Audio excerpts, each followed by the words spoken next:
Bali yung sa discussion natin, yung sa retail con na diniscuss sa amin, meron tayong new products, 18 new products. Ayan. Bali, nandito lang naman yung papel, babasahin na lang. Sa warehouse, yung sinasabing magre-request tayo ng stock replenishment every Tuesday yun. Bali, si RV na lang since nakaday off pa. Si RV na lang yung pupunta doon para mag-prepare ng stock. Before 2 days kasi dapat yun, merong pupunta doon bago i-deliver sa atin. Tapos, yung sa same day delivery, okay naman tayo, aware naman kayo. Sa warehouse, sa Felix natin siya kukunin pag mga same day delivery na kailangan within the day. Ito, yung sa phase out, for phase out natin ng mga items, yung sa TIT na si VC Vinic for phase out na yon, yung oversize, yung slim fit natin for phase out na din, yung two-tone Lacoste natin, classic polo wala na din yun, yung ringer na SP wala na din, dry fit color na apple green since hindi naman siya bentang kulay for phase out na dry fit. Apple green. Tapos yung dry fit light blue na which is alam naman natin phase out na yung matagal na.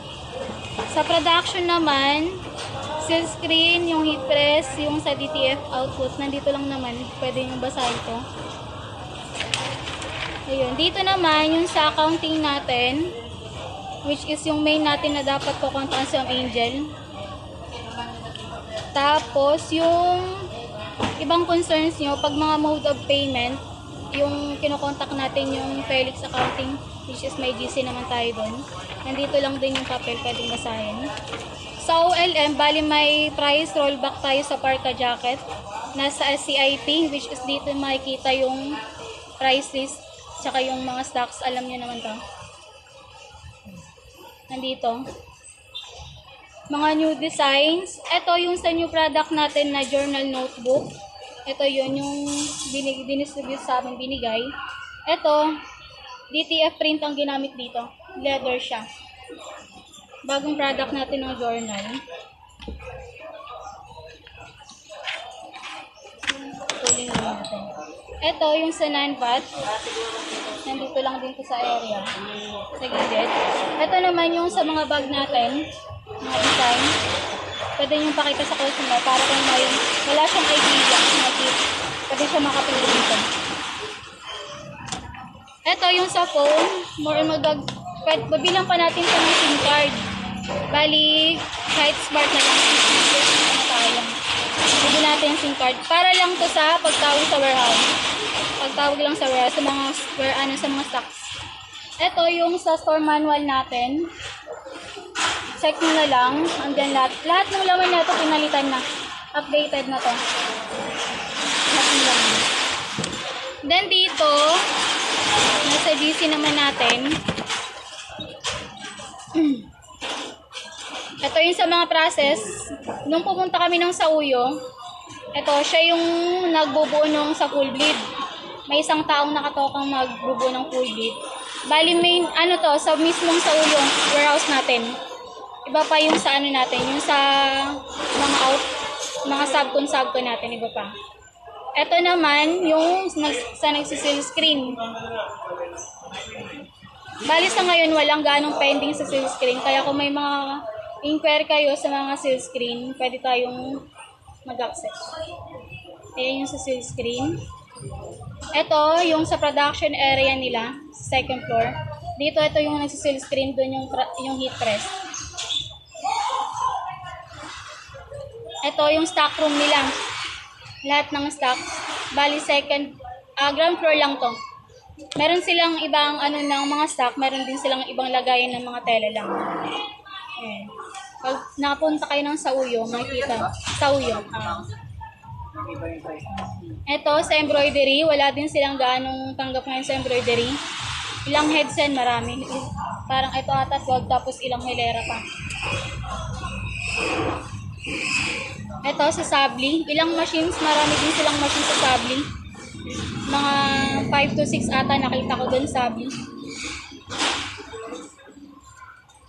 Ito yung sa embroidery nila. Ayan, ganyan kalawak yung sa embroidery nila.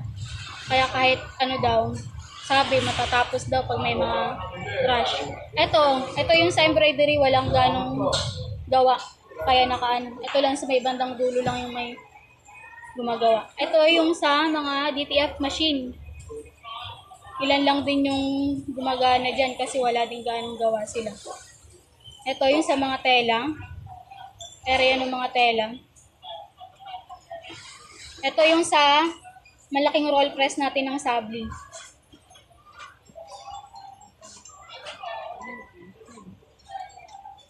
Ayan. Ito yung nagano sila yung pinuform nila sa tela. Tapos yung gupit-gupit sizing. Ayan. Yung sa silk screen area. Ito yung sa mga lagay natin ng paggawa ng ribbings, yung sa mga collar. Yan, ganyan kadami yung mga sinulid doon. Kaya kahit anong kulay, magagawa talaga kung anong gusto ng customer. Ayan, ito yung machine ng paggawa ng ribbings. Saka yung sa mga ilaylayan ng jacket. Ayan. Ito yan. Oo, yan din yung machine yata ng paggawa ng etikete. Parang ganyan yun. Ayan, ito yan. Parang nagbuburga lang din siya. Wala ko na ba? Parang ganyan. Ito yung sa mga tiketa natin. Lagay nyo sa mga tiketa. Ito yung gustong pasundan sa atin yung Rhea, yung color sequence ng CBC. Iba na naman. Ito yung sa sabli wall ng Fisher Mall. Sa Fisher Mall.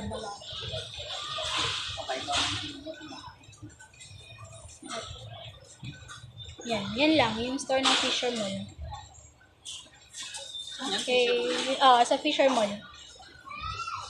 Tinan nyo na lang yung mga yung ibang, lalo na sales, basahin nyo na lang yung ibang nandito. Tapos ito yung, okay na, init.